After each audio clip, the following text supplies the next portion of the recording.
I'm Dejan from Area 47, and in this episode I'm going to intentionally misroute some soft links just to see if that's gonna create a weaker assembly. Episode 14, Misrouted soft links, coming up.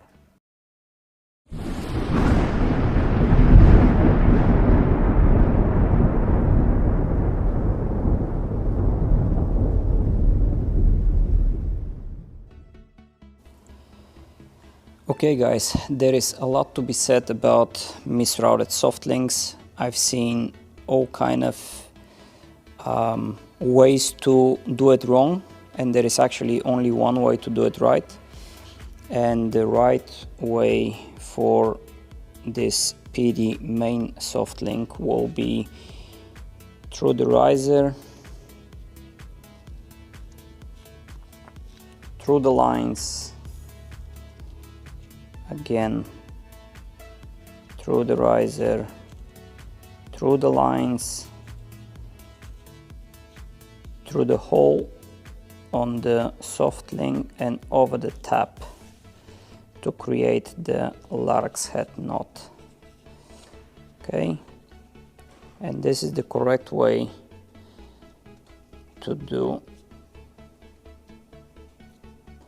PD main soft link. Now,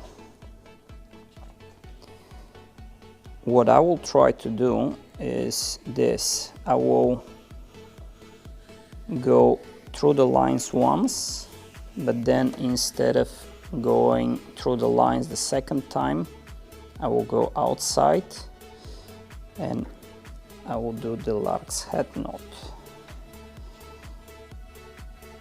That way, this is what's gonna happen,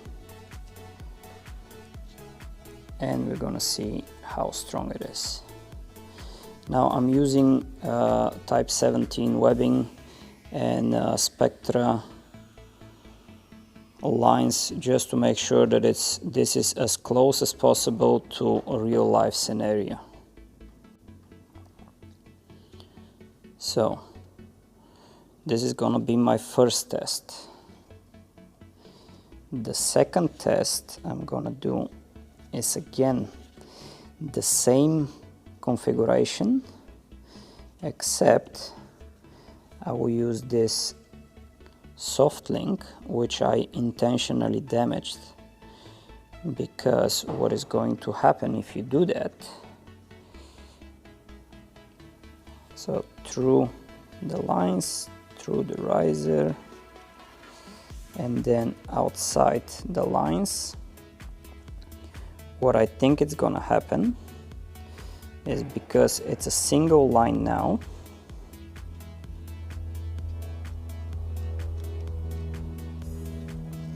and here is where the slider is gonna damage the soft link.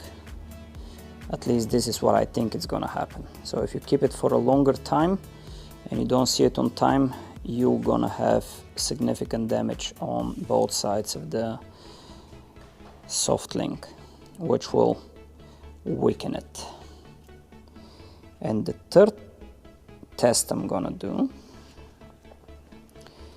it's actually what I believe to be the scariest way to misroute soft link,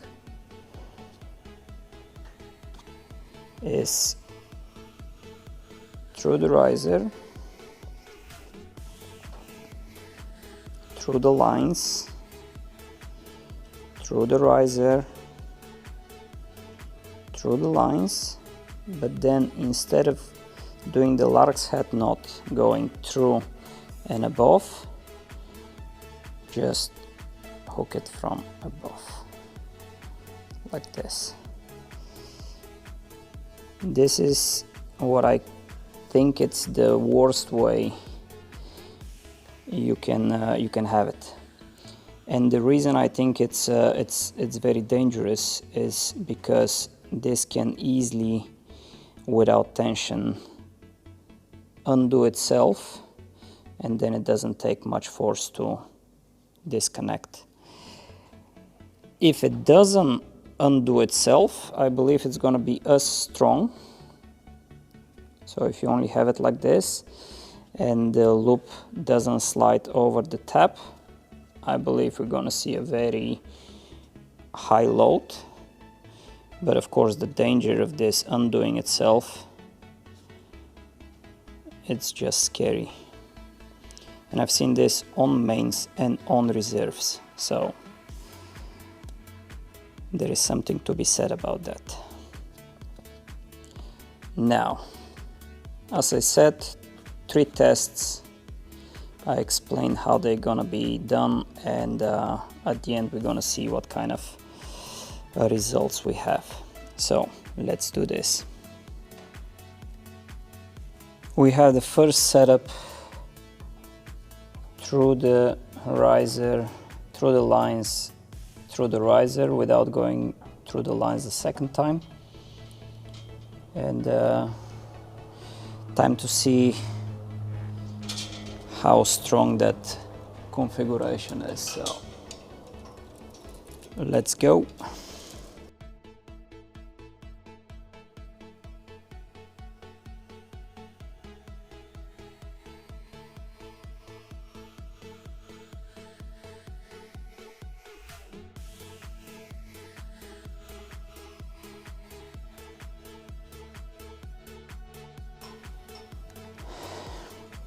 And as you saw,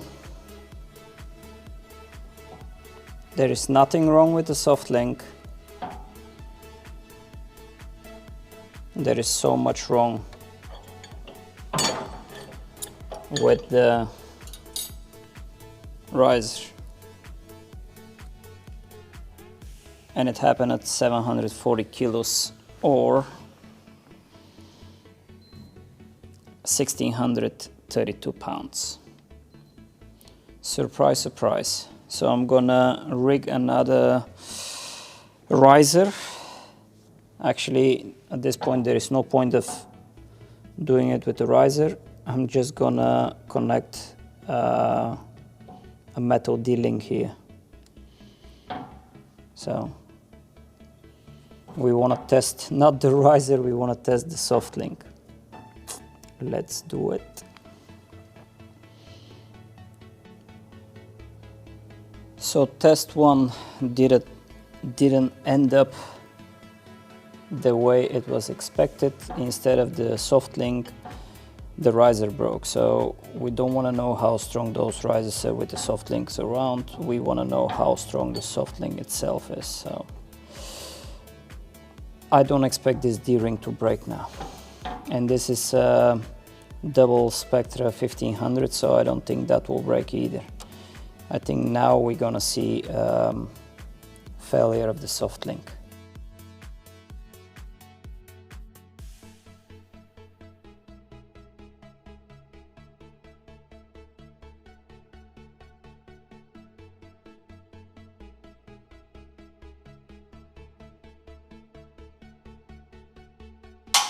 So pretty much at exactly the same weight, 738 kilos.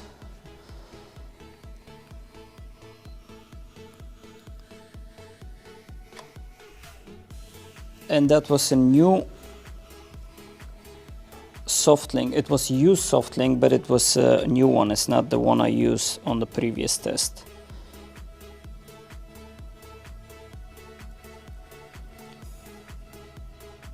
This is the soft link with damage.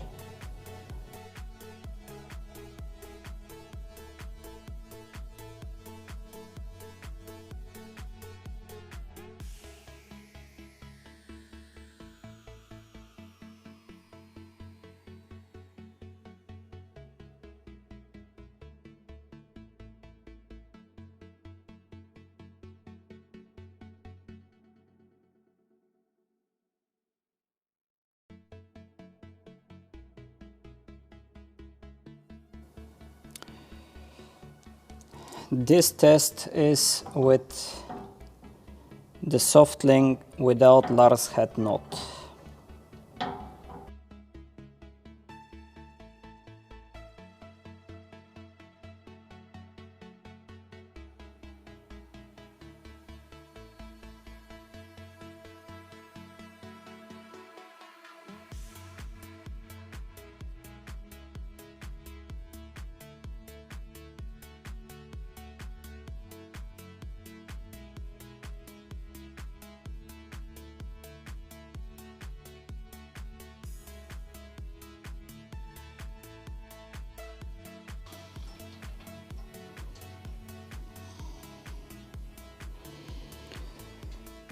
It didn't break.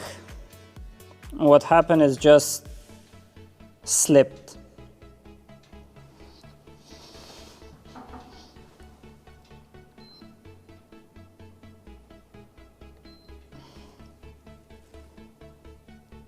And the fifth and final test is the soft link connected the way it should, with a large head knot here and twice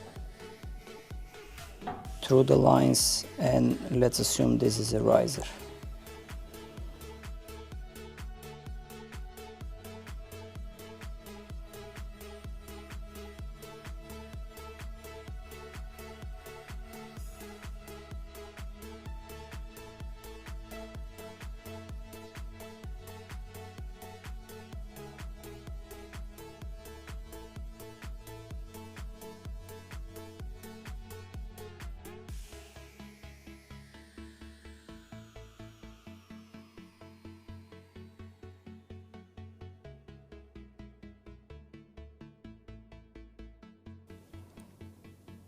Very surprising results.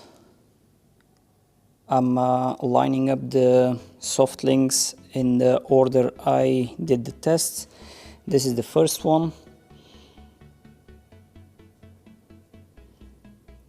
At 740 kilos, this is what happened. So the soft link did not break. It started to break, but the webbing broke earlier. That was test number one. The second one, when I routed around the D-ring, broke at 738 kilos, actually 2 kilos lower than the first one. This is the third one. Not a surprising result, because I purposely damaged the soft link and it fell exactly at the place where the damage was. So it happened at 637 kilos. Number four, the misrouted soft link, where the loop was placed just over the tap and not like it should, through and over. It didn't break, but it got loose at 1488 kilos. 1488, that's 3280 pounds for those of you without a calculator. And number five, it's the properly routed soft link. It broke at 1347, 141 kilos less than the misrouted one. And all those soft links had about the same amount of wear on them. None of them was brand new. So you have to take this into account. What you have to take into account is that this is static and it's not dynamic, and you don't have other variations like type of lines and all those things that could be different from case to case. So I don't know about you, I'm surprised from those results. Big shout out to our volunteers. And I hope you enjoyed the video. Till the next one, take care.